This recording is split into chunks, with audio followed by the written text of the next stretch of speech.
For my first upholstery project, I knew that I wanted to do something simple, so I had been looking for a chair with just a regular seat cushion. Of course, whenever you're looking for something, it's when you can't find it at the thrift store. But this little chair caught my attention, and it was only $4.99, and I didn't grab it because it doesn't have much cushion on the seat, and I didn't really want to have to go through the effort of adding foam and like batting. But like a week and a half went by, and I still hadn't found a chair at any of my local thrift stores that really sparked my interest.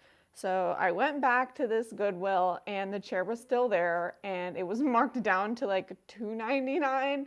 So I figured, what the hell, let's give it a try. And I wanted to see if I could use repurposed material that I found at the thrift store to reupholster the cushion. Is this crystal approved? I am not sure, but we're gonna give it a try. And because I'm so cheap and wanted this to be like a completely upcycled project, I decided for the cushion, I'm gonna use an old pillow because my thrift store has so many old pillows and I can't imagine that anybody buys them. I don't think anybody's gonna buy this pillow. We're gonna see if I can rip it apart, add some cushion, and then add some fabric, all from stuff that I thrifted. Wait, but low key, why does this fabric kind of look cute with this chair? Should I use the pillow fabric on the chair? I really wanted it to be like a plaid, flannel, like fall look. But it's kind of cute. I don't know, we'll see. All right, I definitely think that this is gonna be a lot easier to work on a tabletop. So I am gonna be refinishing this chair as well, but I'm gonna go ahead and disassemble it first.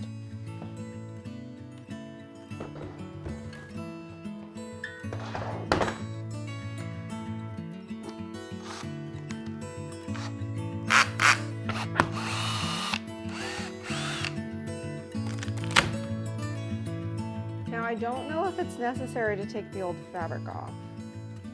I think I'm just gonna leave it. The cushion says 20269 underneath, and I almost wonder if that means it's from 1969, because that would make sense with the style of the chair. But I'm just gonna go ahead and set this aside. I do have a feeling that the finish is gonna sand off of this chair really easily, so I'm just gonna go ahead and clean it and then get to sanding it because I don't think it's gonna need to be chemically stripped.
You would think I would learn my lesson about this.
All right, I got the majority of this chair sanded down to raw wood using 80 grit sandpaper, and I got in all the nooks and crannies with the multi-tool. However, I have these little wood bars that are hard to sand, so I want to try out a new sanding technique that I learned on the Woodworkers Guild of America website, which is the sponsor of today's video.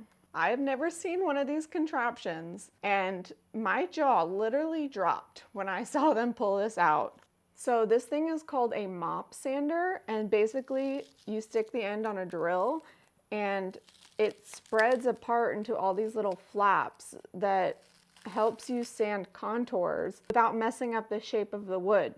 So I think that this would be really good for these little spindle bars, but I think this would also be really good for like those Jacobean style legs on a lot of furniture that I do. So I'm really excited to try this out. This is what it looks like once it's opened up. So it's called a Flutter Mop Sander. And I can't believe that I haven't seen this in any of the videos that I've watched, because if this works, this thing's gonna be viral. Just wait for it. So the Woodworkers Guild of America is an online resource for woodworking instructions, ideas, and information. I've personally been geeking out over the spraying section because there are just so many staining and spraying techniques that I don't know about. Like, for instance, the difference between an airless paint sprayer and an HVLP sprayer, and how sanding can completely affect your stain color. I know that it's really important to sand with the wood grain when you finish, but it's really important to take small steps in between each grit of sandpaper. And there's tutorials on Woodworkers Guild that goes into depth on this. I personally plan to upgrade my paint sprayer soon after watching some of the videos showing the differences between an HVLP sprayer and an airless sprayer, and I want to upgrade to the Fuji. So whenever I decide to pull the trigger and do that, I'm definitely going to be hitting up some of those videos. As a member, you'll have access to all of these instructional videos as well as live Q&A sessions with experts. The first 1,000 of you to click the link in the description will get a full year of premium membership to Woodworkers Guild of America for only $1.49. What are you waiting for?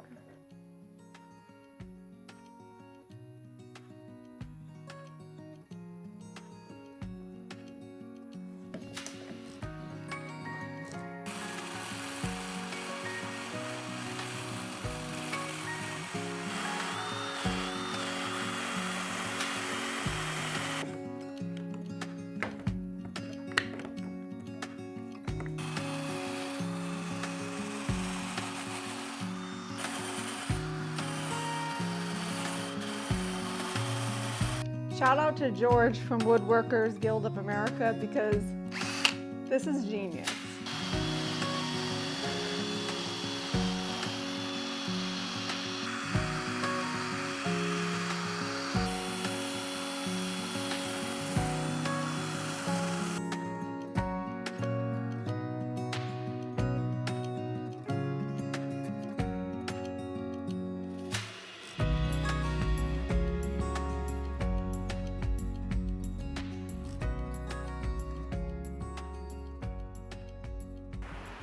All right, excuse my voice, I'm sick.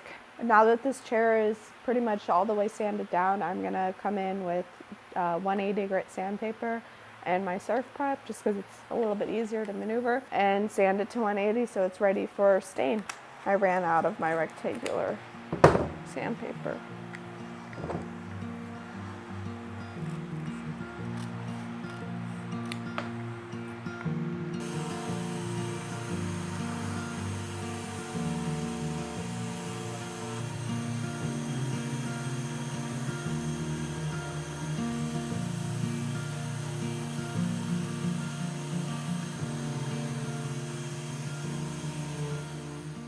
To be honest, the raw wood kind of looks cute on this. My plan was to stain it.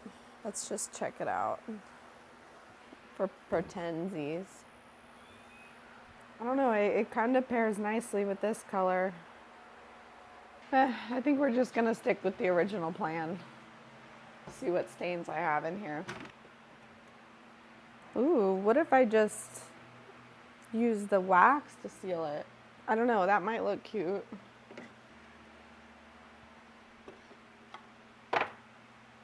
I've got some dark walnut, which I feel like is very true to the time. Might be nice. Oh, this coffee might look good. I'm just gonna stick with my original instinct and go with the dark walnut. I hope that this wood takes the stain nice and evenly. If not, I can always come back and do a gel stain over top of it. But I'm gonna go ahead and clean it with odorless mineral spirits so that I know it dries before I put the stain. And water can also make the wood grain raise. So this is a good way to clean it first.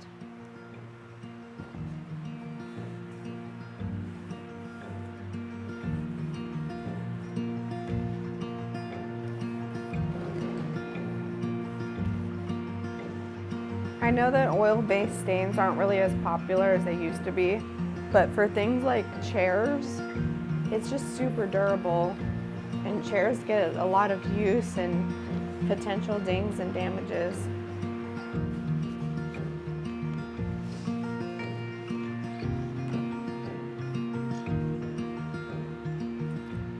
Now, hopefully I don't regret this, but I'm gonna go ahead and skip a wood conditioner because this is oak.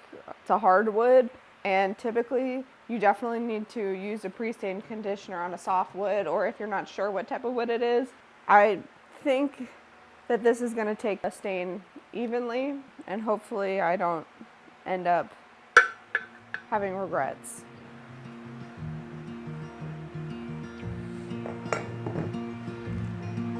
I think that'll fit.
I should have just sealed it and left it alone because now it looks really stripy and I think it's gonna clash with the flannel fabric that I chose. But I've got to wait 4 hours before I could do anything else now. I don't know. What if I did like a darker black stain? I don't know.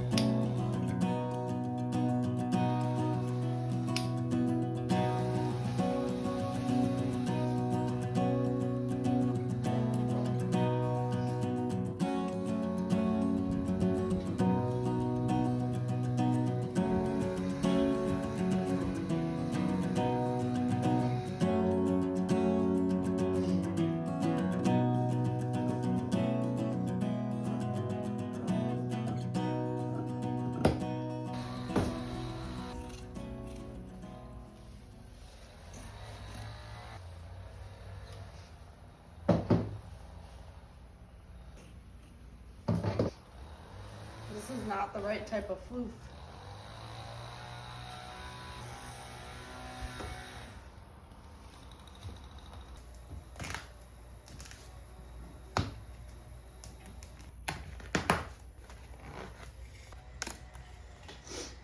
That thing ain't got no cushion. I ended up buying some cotton batting because it was 40% off, and this piece of foam But I'm kind of thinking I could use the stuffing from that pillow if I wrap the cotton batting over top of it to keep it in place. Because the whole purpose of this project is to reuse items and recycle material. And I hate to just like go right in and use this expensive new material and have to throw that pillow completely away. But I just think that there are so many materials in the thrift store that are getting completely wasted, and people spend so much money on this foam and stuff new. I would love to know what items you think I could pull like foam from out of at the thrift store. Like, I don't really know what's inside of like comforters and stuff, but like, do comforters have like batting that's in a panel like this? That's not like all, it's not all in like chunks like this, because that would be just like a game changer. I feel like there's so many pillows at the thrift store and people don't really buy them. Or maybe I'm off. I just really don't think people buy them. My thrift store has a whole aisle of them.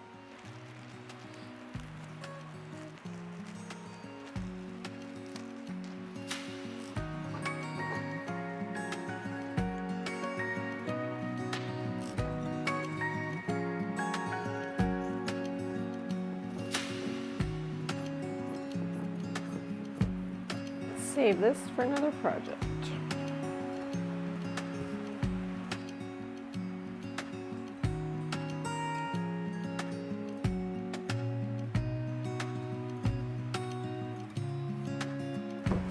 That's totally gonna be lumpy. All right, we gotta use the foam. That's it. I tried. It's gonna be lumpy. Maybe I could use this for something else.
So this is where we do the Y cut to cut off any excess. So I think there's a lot here.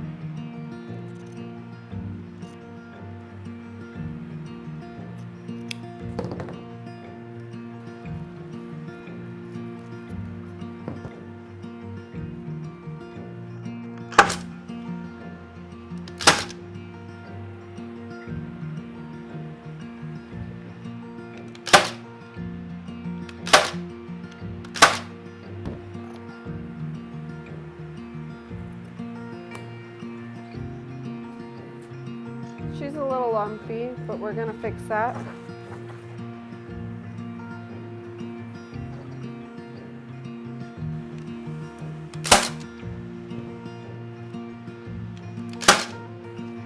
This is the hard part. All right. Now we want to make sure that these lines line up.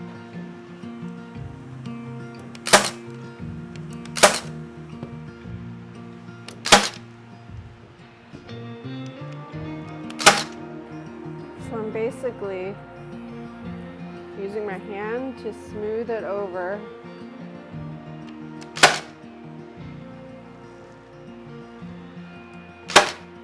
It's okay if you could only get 2 staples in at once. Just make sure you keep pulling and making sure the lines are straight. Now we're going to go over to this side.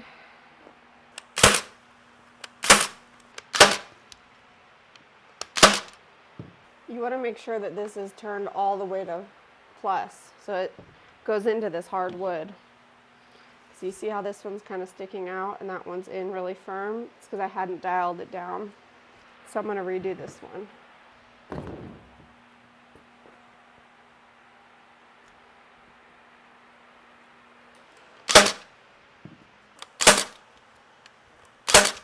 Okay.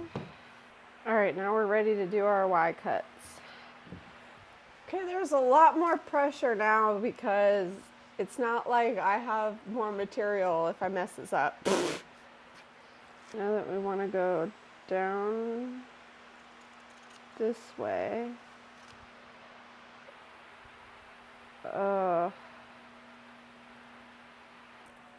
Can always cut more later. So it's better to not cut too much, right? And I think we gotta go this way.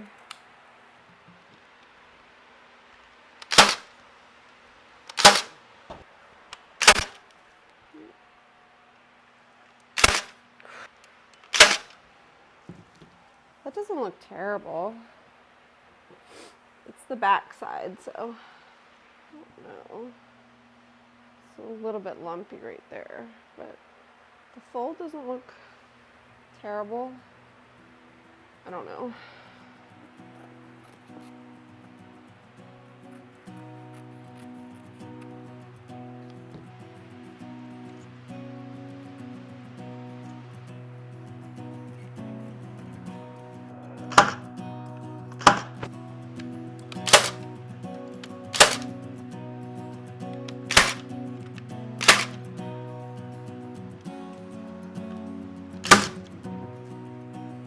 Oh, it's okay.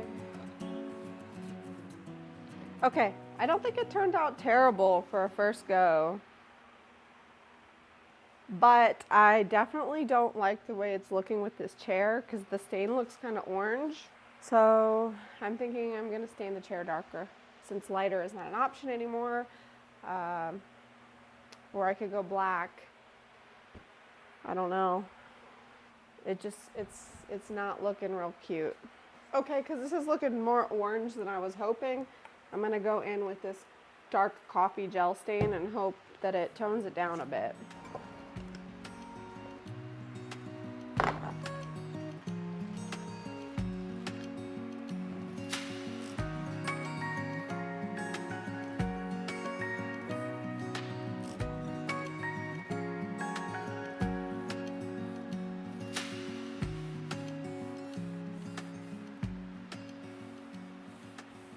Ugh, I don't think that's making a difference. Oh, this is not looking good. I really don't think that this color looks any different, so I'm just going to wipe it down with mineral spirits and seal it.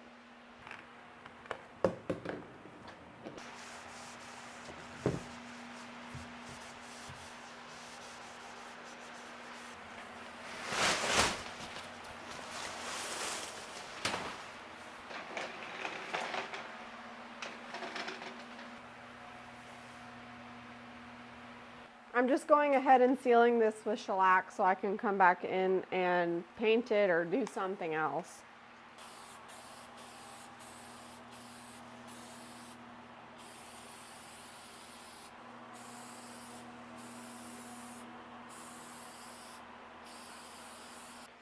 Before I go in and paint this black, I'm going to try using this black wash, which is just 50% black paint and 50% clear coat, and see if I can kind of tone it to look less orange. I feel like I'm always experimenting, but that's how you learn.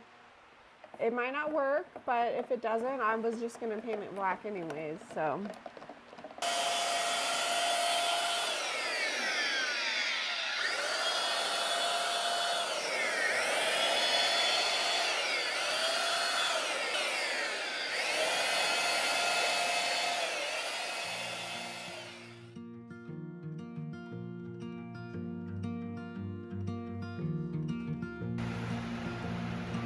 That was a terrible idea.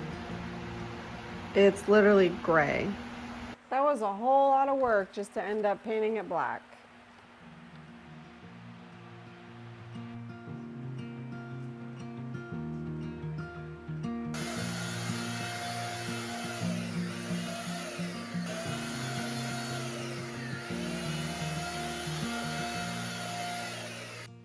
I've just accepted that the more I do to this chair, the uglier it keeps getting. So I'm done.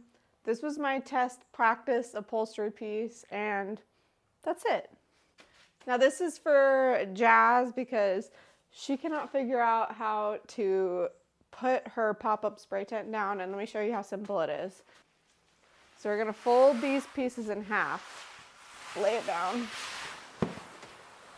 like that. I'm just gonna go ahead and tuck it all under so it's nice and neat.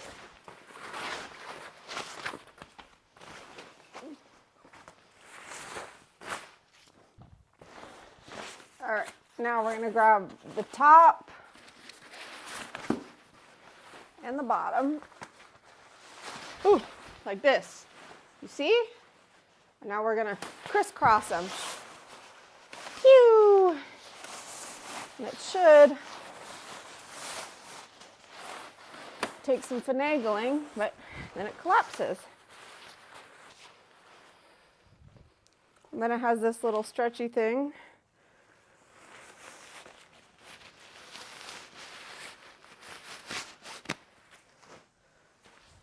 That's it.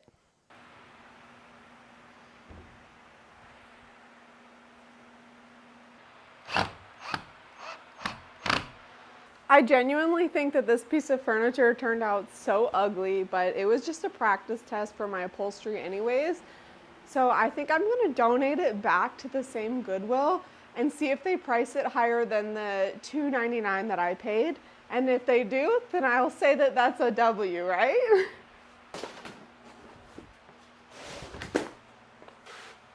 And maybe somebody will at least want to buy it now so it won't sit there unwanted and unloved, because honestly it would probably look cute in a little boy's room.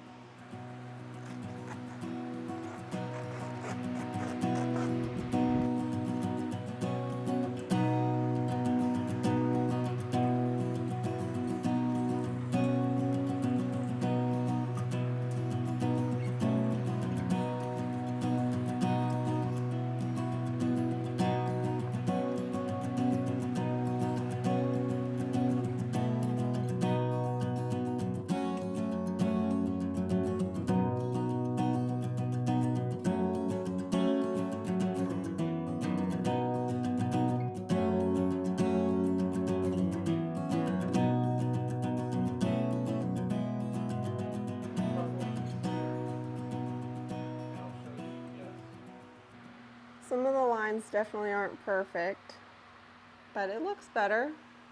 It's not terrible. I definitely think that I could have chosen an easier fabric for my first project, but it was fun nonetheless.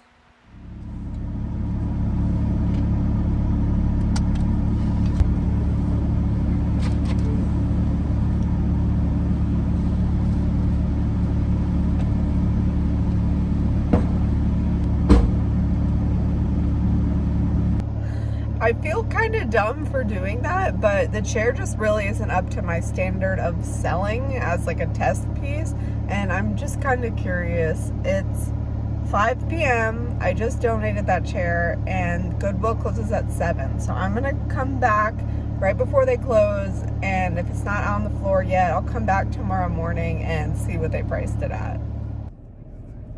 All right, I'm about to go in, and hopefully the chair is out on the sales floor. Let's see.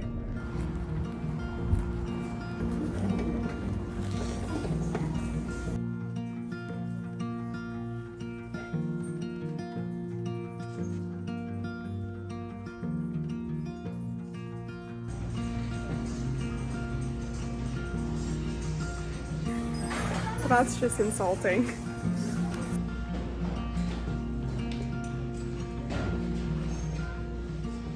Let's play a game called Items That Cost More Than My Furniture Flip in this Goodwill. This toaster oven.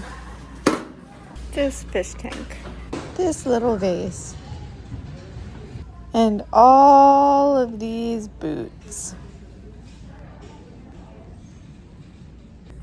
A little tricycle. A bent lampshade. And an even smaller lampshade. Well, it costs more than it did before, so I'd say that was a win.